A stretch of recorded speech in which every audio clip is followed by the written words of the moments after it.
हमारे यहाँ नवरात्रे में जवारे बोए जाते हैं। आप लोगों को इधर बोते हैं कि नहीं बोते हैं मालूम नहीं हमको। बोते हैं इधर मट्टी के पात्र में जवारे बोए जाते हैं, कुंडी में जवारे बोए जाते हैं, मट्टी में गेहूं डालकर जवारा बोया जाता है। उस जवारे की मूलता क्या कहती है, उस जवारे की महत्वता क्या कहती है, क्यों बोए जाते हैं जवारे, उस जवारे की महत्वता क्या है?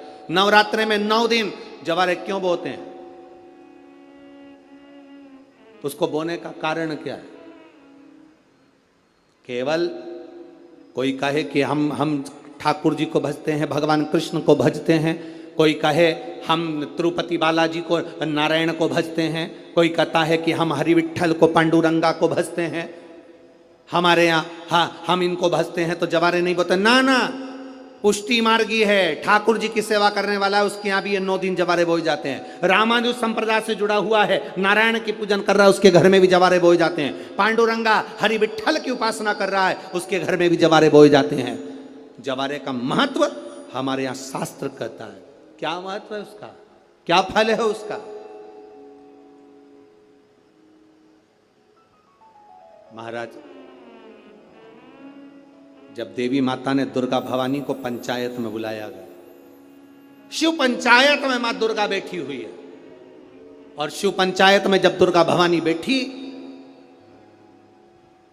उपद्रवियों ने उपद्रव मचाया, अहंकारियों ने अहंकार मचाया, असुरों ने राक्षसों ने हाहाकार मचाना प्रारंभ करा। तब उस समय पर देवाधिदेव महादेव माता पार्वती को देखकर, दुर्गा भवानी को देखकर मुस्कुरा रहे थे। केवल शिव मुस्कुरा रहे हैं, पार्वती को देखकर, दुर्गा भवानी को देखकर, मां जगत जननी को देखकर केवल मुस्कुरा रहे हैं। तब देवता सूर्य नारायण ने भगवान शिव जी को देखकर हाथ जोड़कर प्रार्थना करी। भास्कर देव बोले, सूर्य नारायण बोले, बाबा मेरे मन के संशय को मिटा दीजिए। शिव जी ने पूछा क्या काम है, बोलो क्या चाहते हो? शंकर भगवान से सूर्य देव भास्कर देव कहते हैं, प्रभु आपके मुस्कुराने का कारण क्या? भारत की भूमि पर जितनी जगह पर भी आप लोग कथा सुन रहे हो, आस्था चैनल पर, फेसबुक यूट्यूब पर जितने लोग कथा सुन रहे हो, बड़े ध्यान से सुनना कि जवारे क्यों बोए जाते हैं, नवरात्रि में जवारे की महत्वता क्यों होती है, क्यों बोया जाता है, मिट्टी में गेहूं डालकर क्यों उत्पन्न किया जाता है, उसकी महत्वता क्या है? सूर्य नारायण पूछ रहे हैं भगवान देवाधिदेव महादेव से, आप दुर्गा भवानी को देखकर मुस्कुराए, आप हंसे हैं, आपके चेहरे पर प्रसन्नता आई है, कारण क्या? और महाराज देवाधिदेव महादेव ने कहा, यहां भगवान विष्णु, गणेश जी, भास्कर देव, आप सब बैठे हो। असुरों ने आक्रमण कर दिया, असुरों ने आक्रमण करा है, और वह असुर आक्रमण कर दिए हैं तो वो असुर प्रवेश कर रहे हैं, उपद्रव मचाकर, हाहाकार कर कर नष्ट करने वाले हैं इस पूरी पृथ्वी को। तो फिर उसको बचाएगा कौन, कैसे बचेगा? शिव जी ने कहा चिंता मत करो। दुर्गा ने अपने केश का स्मरण किया, एक केश को माता पार्वती जी ने अपने हाथों से छुआ, छूते ही एक कुंड में सुंदर जवारे उत्पन्न हुए हैं। जब तक वो जवारे